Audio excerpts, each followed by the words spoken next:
This is Laura Kennedy with Farmland Quilting and Embroidery, and I want to show you how to make a double wedding ring. You see the finished product here, and it's made with 4 squares. No curves, no bias edges, but I'm going to show you how to do that. It's real easy. Let's look here. We'll show you how the curves are formed. I've got 4 squares, as you can see, and I'm going to lay them out. Now we see the curve. We see the ring come together. Each one of these squares is nothing but 2 triangles put together, and each triangle is a series of wedges. Each wedge has straight seams. We have no curved seams at this point, no bias edges. Okay, now that we know what we're going to end up with, we've kind of broken it down, let's see what you get when you have your foundation. Your foundation will come printed on a sheet like this. There are wrinkles in it. Don't worry about that. It doesn't distort anything. All you're going to do is iron those wrinkles out. You're also going to get in your written directions a sheet that tells you what size strip to cut, how many pieces to cut, what size that strip needs to be cut down to, rectangles, squares. In this case, that's all we're using is rectangles and squares. You have a lot of those, but you also have a set of zipper top bags. We tell you what labels to put on them. You got AD, AE, you go all the way up, B1, B2. All of these are labels that are on the foundation itself. So you're going to put all these in the bags. As you cut them, you're going to put them in the bag so that they're always labeled. Big binder clip sure keeps them all together really nice and neat. Now that we've got those are our pieces, let's get down to business. We're going to take a piece of the foundation, and this one's pretty wrinkled, but it's only a piece. The foundation comes with all sorts of units on it. The dotted lines are where you're going to rough cut your pieces apart. Before I do that, I'm going to press this and get some of these wrinkles out of it. Here again, the wrinkles don't mean anything. At this point, you just press them out. And you can use steam, you can use a dry iron, it makes no difference. That's not too bad. That will work. Now I'm going to rough cut this piece out, which means I'm just going to kind of whack it here between these seam allowance lines. And this is not paper, so it doesn't matter. It doesn't hurt your rotary cutter blade, so you can cut this stuff all day long and it won't hurt anything. Now let's set this part aside and we're going to work with this one. This piece has, the piecing sequence is your 1, 2, 3. That's the order you're going to put the pieces on in. AD, B7, and AG are the colors, and you have already done those here. Piece number 1 is AD. I'm going to go to the bag labeled AD, and I'm going to pull that piece out. Now, these bags have different colors in it because I've got 2 different projects going in the same bag. So, but I'm pulling out the one I want to work with now. Now, this piece is hard to find the right and wrong side, so I'm going to lay it on my pants here, and you can usually see this color on this shows up better this way than it does that way. So this is the wrong side. So now I'm going to lay this piece of fabric down wrong side up on my surface, and I'm going to turn the foundation over so that I've got the unprinted side towards me. I'm going to use a little bit of washable school glue. Make sure it's washable. I like the purple one so that I can see where I've been. And on here, I'm going to put a little bit of glue inside the seam line for piece number 1. Then I'm going to take this and I'm going to flip it over, and I'm going to kind of hover over it. And you can see, I can see through this.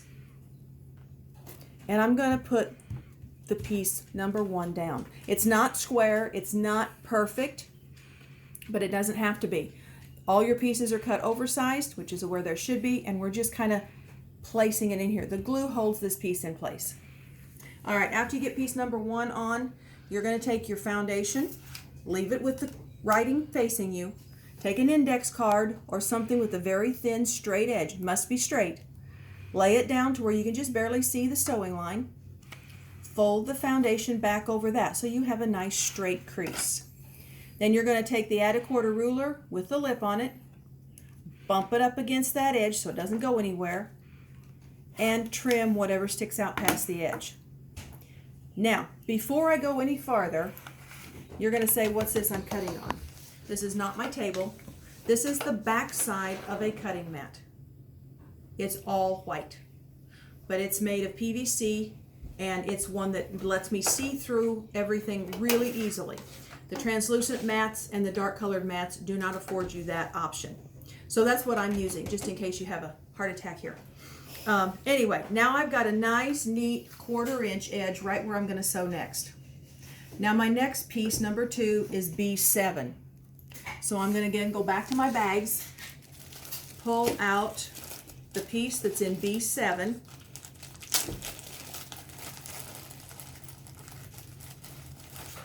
And since it's a batik, it has no right or wrong side, but once in a while that's a little more fuzzy on one side than the other. This one doesn't have that. So you choose the side you want to be the right side. Now you're going to put right sides together. You have a straight edge right here that you've just trimmed. You have a straight edge right here that you've cut when you cut that piece. Lay those two edges together. Now, if you notice, this piece was wider than the one you've got on there before. You are not matching this piece to this piece of fabric. This piece of fabric here has to cover the spot on the foundation. That's all you're after. Don't try to make this match. It's not intended to. Now I'm going to line up my raw edges here. This piece goes out a little bit. So I'm going to make sure that I have this piece, when I flip this up, after I've sewn the seam, I have flipped that up to press it. These edges here have got to be outside my seam allowance line. You see how that goes out there? If this piece were way over here and I pressed it up, I'm going to be short here. Does that make sense? Okay? Hopefully it does. If it doesn't, email me and let me know. I'll explain it further. Okay. Now I'm going to go back here, line this up. If you need to put pins in it, doesn't matter. If you don't need to, you don't have to put pins in it. That is your choice. If you decide to put pins in, put your pin back here, away from the edge where you're going to sew. Because you're going to flip this over and your pin is going to be on the underneath side. You don't want to dig underneath to pull pins out, and you don't want your foot to come over and hit the pin. So just put them out of the way. Your pieces are small enough, it's not going to make any difference. Now, for your machine, I changed the foot to an open toe foot. That way I can see exactly where my needle's going. The other thing I'm doing is on my panel up here, I'm going to change. I've got a stitch over here that's got a back stitch at the beginning and the end of the stitch. If you don't have that, that's fine, but this one's a stitch I'm going to choose. So I'm going to choose that stitch, and then I'm going to go over here to my stitch length, and I'm going to lower that to 1.5. Now, if you don't have this on yours, you're just going to be back stitching beginning and the end of each seam line, but you want to use this 1.5 stitch length. If you don't use a 1.5, the foundation will remain as a part of your project because you're not going to perforate it enough to be able to tear it out very easily. So now with that said, what I'm going to do is I want to start sewing right where those two lines intersect, which is right there. All right, instead of guessing and putting presser foot down, that's not right. All right, leave your presser foot up. Turn the flywheel and move your foundation until you get that needle exactly where you want it, and then lower the presser foot. Now you've not got a problem with that. Now I'm going to use, I've got my everything set. I'm going to backstitch just a little bit there, sewing on the line all the way across, and backstitch at the end. One stitch over here and there is not going to be a big deal, but you want to stop where the line stops. So now that I've got that piece sewn, I'm going to clip my little threads here. In an effort to be neat, we're going to put the threads on the floor versus on the fabric, so that way we can clean them up later with the vacuum cleaner. Anyway, take this out. Now I'm going to press this piece into place. And I set up my workstation no matter where I'm at with an iron close to me so that all I have to do is pivot on my chair and make my piece here. All right, now that I've got that pressed, I can see here this piece is outside my seam allowance. This is the end of that piece. There's a little bitty piece right here. That's important. The end of this piece is right there, and I know I'm at least 1/4 of an inch outside that edge. That's all I care about. Now I'm going to go on to the next piece. What you're going to do is, I tell everybody, you're going to use a teaspoon method. Doesn't make much sense, but that's okay. You're going to trim your seam allowance first.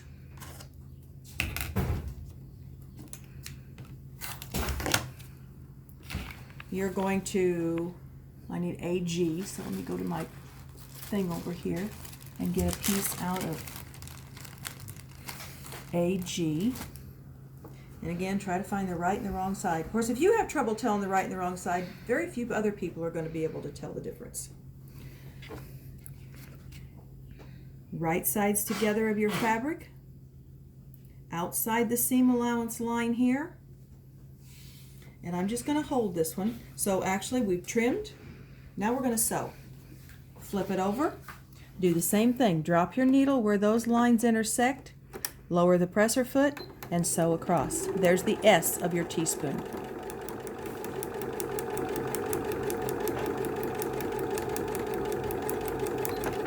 And I go right to the corner. Okay? And now that we've got that one on there, I didn't pin it, but I'm just going to flip it up and press it into place. And that's the P of teaspoon. You're going to trim, sew, and then press.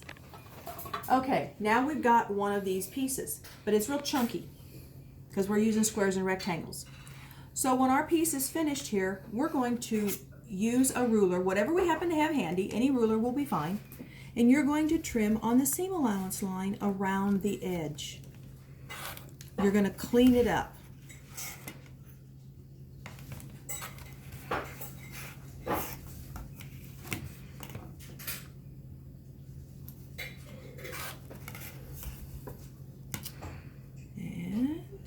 This one's got a lot of little sides on it, but they're little, so we're going to be okay.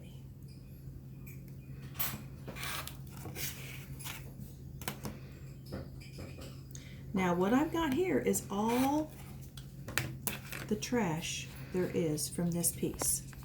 And these pieces are nothing but foundation. So you don't have hardly any scraps left there that you could use. This is stuff I'm going to throw away. Now that I have this, and it looks very neat, now this is what I create my bias edges with. You're going to do that for all the pieces that you've got on your foundation. When you get them all done, they're going to look like this. Now we have to put them back together. But don't get scared, because there's a way to do that real easy. As long as you can count, and you really only have to count on your hands and fingers because you only go to 9, so you don't have to take off your shoes for this one. We're going to take all of our pieces, have numbers in circles on each side of them. Now you're going to use those, and you're going to match up a 7 and a 7. Now let's lay it out here so you can kind of see the whole thing come together. There's a 6 and 6. That's a 4. That doesn't match yet, so we've got to do something different here. There's a 3. There's a 2. There's a 4 and a 5. Now you can see all your numbers are coming together. And you can see that you have a triangle. Okay? Your triangle that you've just created there is exactly what we have here. So now you're going to take each of these pieces and you're going to, whatever the numbers are, match those numbers. These seams will nest. You see how they nest in there? Just nest your seams together. And then you can see how they fit, how this starts there. It's very flat there, and it's going to end up right there. You're going to sew this seam. Then you're going to sew this seam. You're going to sew all of these. Doesn't have to be in any particular order. You just sew one seam together. When you get these all sewn together, you're going to have a triangle. Now remember, you're still only sewing straight seams. There's no curves yet. You're not going to have any curves. When you get your triangle put together, then you're going to put 2 triangles together with 1 long seam down the middle. That's the number 9 that's here. When you get your 4 squares, then you're going to put them together, and you've got a wedding ring made using the 4-patch style. Now, the directions that we write give you specific directions in the generals. We call them the generals. What they are is a set that goes in every pattern we have. And all it does is it gives you the specifics as far as length of your stitch, recommendation to use the open toe foot, and it gives you a step-by-step on exactly how to do this based on the fact what I told you here. Laying your fabric down, it's 1 step at a time. There's no 2 steps all in one item. 1 step at a time, and you just repeat that over and over and over. And remember the teaspoon. Trim, sew, press, and that way you'll get all your pieces in the right place. And we do that simply because we pre-cut our pieces and we don't have hardly any waste. You can see what I have is waste. There's not hardly anything in waste here. So for this, I'm going to sign off and let you begin to plan your next wedding ring. Give me a holler if there's anything I can do for you. The website is www.farmlandquilting.net. There's ways to purchase this if you'd like to. There's also a contact us page on there. You can ask me any questions you'd like to through there. I'll respond as quickly as I can, and hopefully we'll see you another time. Thank you for watching. Bye-bye.